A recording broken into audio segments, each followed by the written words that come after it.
Tzu, la inteligencia por bandera. Se habla mucho sobre el trabajo duro, pero muy poco del trabajo inteligente. Se suele pensar que aquellos que alcanzan el éxito, sea en el campo que sea, lo hacen solo de dos maneras. Una, gracias a un talento natural que los hace superiores a los demás. O bien, a fuerza de trabajar duro con una voluntad inquebrantable, como se suele decir, picando piedra.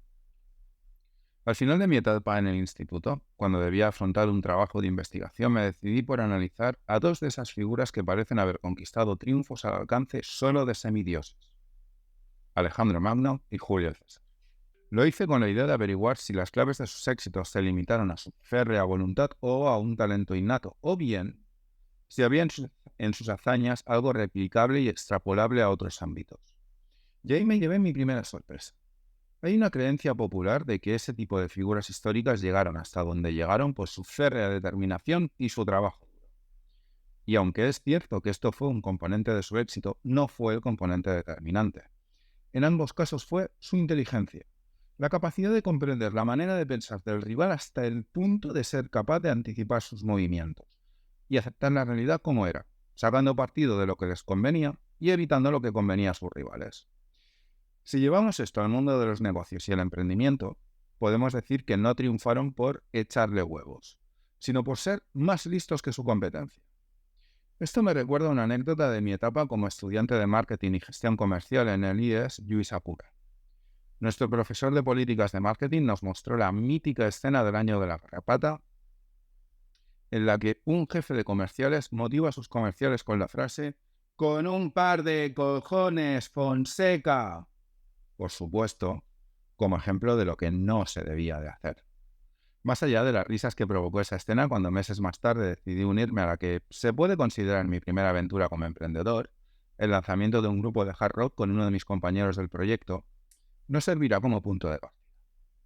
A veces parece que emprender es solo cuestión de hacerlo con un par de cojones, Fonseca. Pero la verdad es que tanto las claves del éxito de figuras históricas como Alejandro o César, como de los emprendedores, están más relacionados con otra escena de ficción. Esa escena de Los Simpson en la que Homer remata con la silla a un hombre que está en el suelo y suelta sus motivos. Vi que tenía ventaja y la aproveché.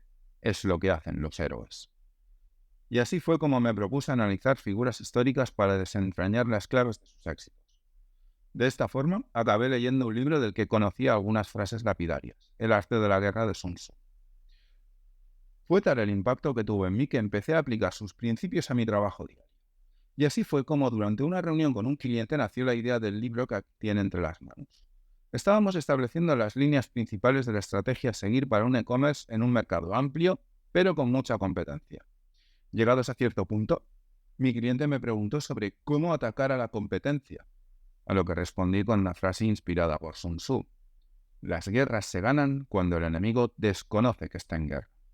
Para luego explicarle que hasta que el plan no estuviera funcionando, era mejor que la competencia más directa no detectara nuestra presencia en el mercado. Mi cliente estuvo de acuerdo y reconoció la fuente de la inspiración. A partir de ese momento me planteé una pregunta sencilla. ¿Cómo estaría escrito El arte de la guerra si Sun Tzu fuera marketer en lugar de militar? El arte de la guerra parte de una premisa básica. El conflicto es inherente al ser humano. Por lo tanto, las guerras son inevitables. Dado que no se pueden evitar, conviene controlarlas, ya que de su éxito o fracaso depende la vida o la muerte. Esta premisa es igual para las empresas. La competencia es inherente al emprendimiento. Así, no se trata de que no te intenten arrebatar tu cuota de mercado. Se trata de cómo vas a responder cuando pase. Por tanto, este libro, igual que el arte de la guerra, gira sobre tres principios básicos. En primer lugar, conocer a tu competencia y conocerte a ti mismo. En segundo lugar, ¿qué es más importante superar mentalmente a tu competencia que superarla en recursos o en dinero? Y por último, el arte del marketing no va sobre cómo destruir a la competencia, sino de cómo quedarse con su cuota de mercado con el mínimo esfuerzo. Sun Tzu advertía que si se observaba lo dicho en el arte de la guerra, se sobreviviría. Quien lo ignorase, lucharía a ciegas. De la misma manera, quien observe el arte del marketing, sobrevivirá. Quien no, competirá a ciegas.